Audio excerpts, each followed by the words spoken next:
બોલ્ય દ્વારકાધીશની જય. હરિયો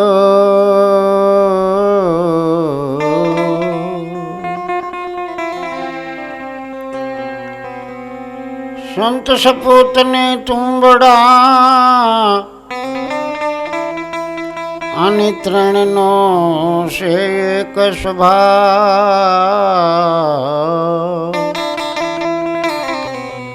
તારે પણ બુડે નહીં એને તારા ઉપરનો છે ભાવ. તો મિત્ર ऐसा कीजिए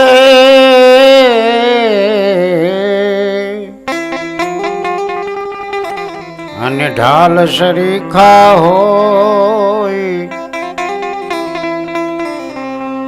સુખમાં પીછે રહે, હાથ દુઃખમાં આગળ હો. મિત્ર ऐसा कीजिए ઢાલ સરીખા હોય, સુખમાં પાછળ રહે અને દુઃખમાં આગળ હોય. આપણે એક મિત્ર એવો હોવો જોઈએ કે જ્યારે આપણી પાસે બધી સુવિધા હોય ને, આપણા ઘરે પ્રસંગ હોય ત્યારે એ સૌની શેડે જમવા બેસે. પણ જેથી આપણા ઉપર દુઃખ આવ્યું હોય ત્યારે એ મિત્ર હવની મોર આપણા ઘરે આવીને બેઠો હોય. આવો મિત્ર હોવો જોઈએ. મારે તમને આજે એક એવા મિત્રની વાત કરવી છે કે જગતની અંદર મિત્રતા કેવી હોવી જોઈએ. તો ઘણા વર્ષો થઈ ગયા તો આજ બધા યાદ કરે છે. કોને? કે મિત્ર સુદામા અને કૃષ્ણ ભગવાન જેવા હોવા જોઈએ. બે બાળપણના ગોઠિયા હતા.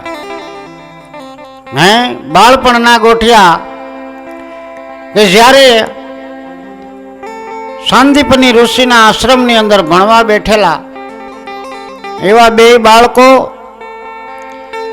એક ભગવાન શ્રી કૃષ્ણ અને બીજા ગરીબ બ્રાહ્મણ સુદામો.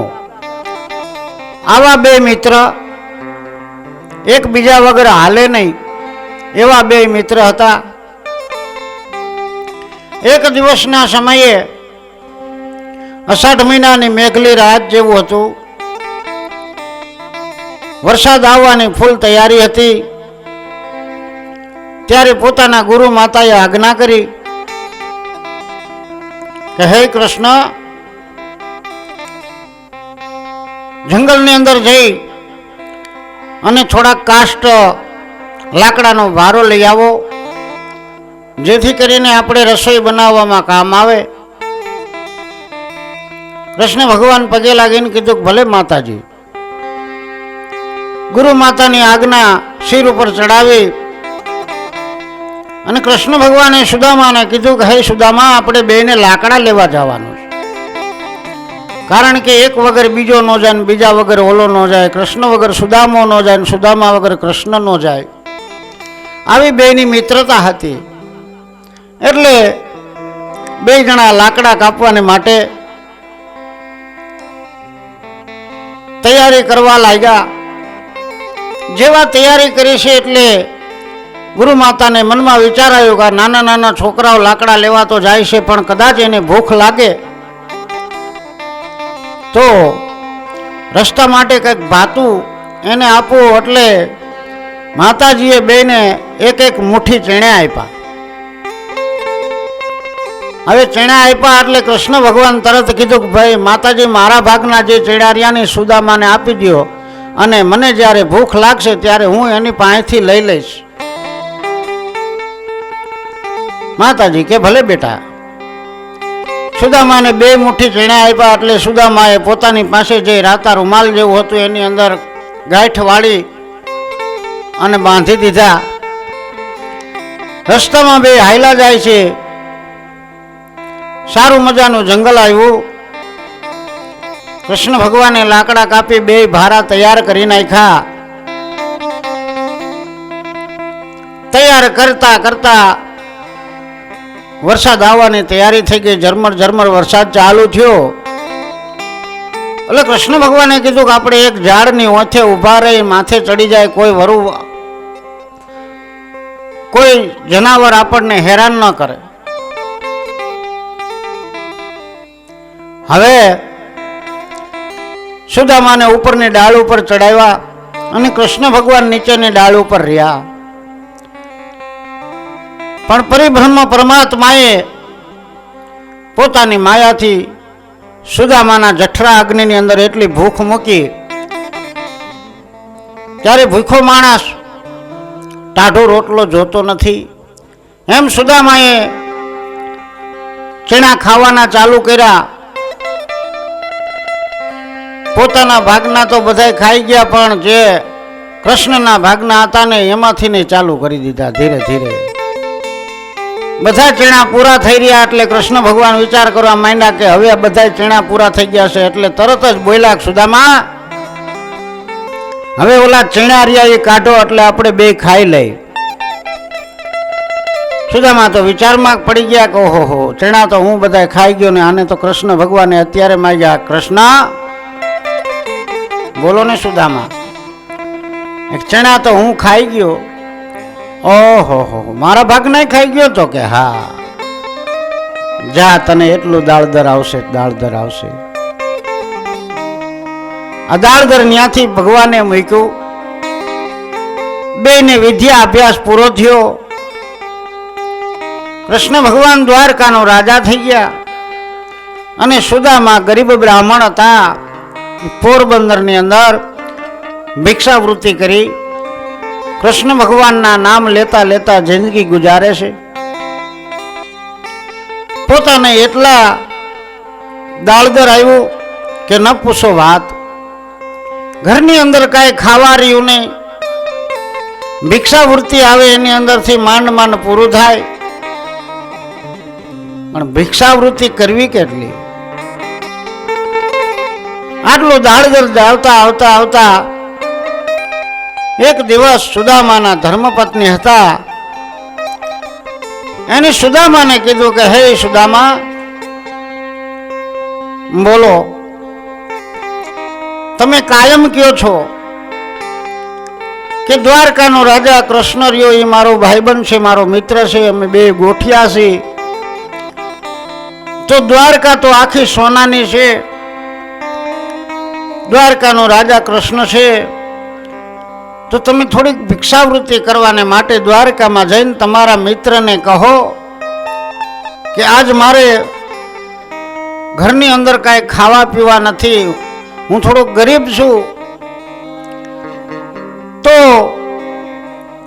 તમને કાંઈક મદદ કરશે.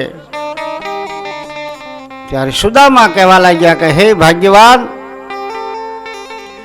આજ દિવસ સુધી મેં કોઈ દી મિત્રને કીધું નથી અને કૃષ્ણ ભગવાન પાસે માગવા જવાય નહીં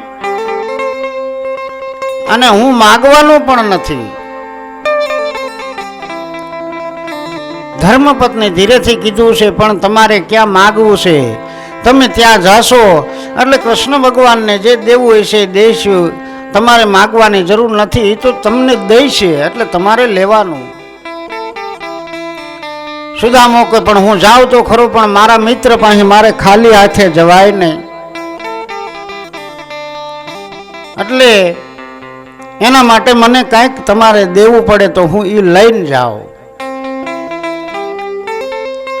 ધર્મપત્ની મોટો નિશાસો નાખીને બોલ્યા કે ઓહો, ઘરની અંદર કાંઈ આપણે 2 દિવસના ભૂખ્યા છીએ, આપણે જ 2 દિવસ છે, કાંઈ અનાજ મોઢામાં નાખ્યું નથી. તમારા મિત્ર માટે શું કે એવું કોઈ આપણી પાસે છે નહીં કે જે આપણે એને દાનમાં દઈએ કે એની પાસે લઈ જઈ શકવી.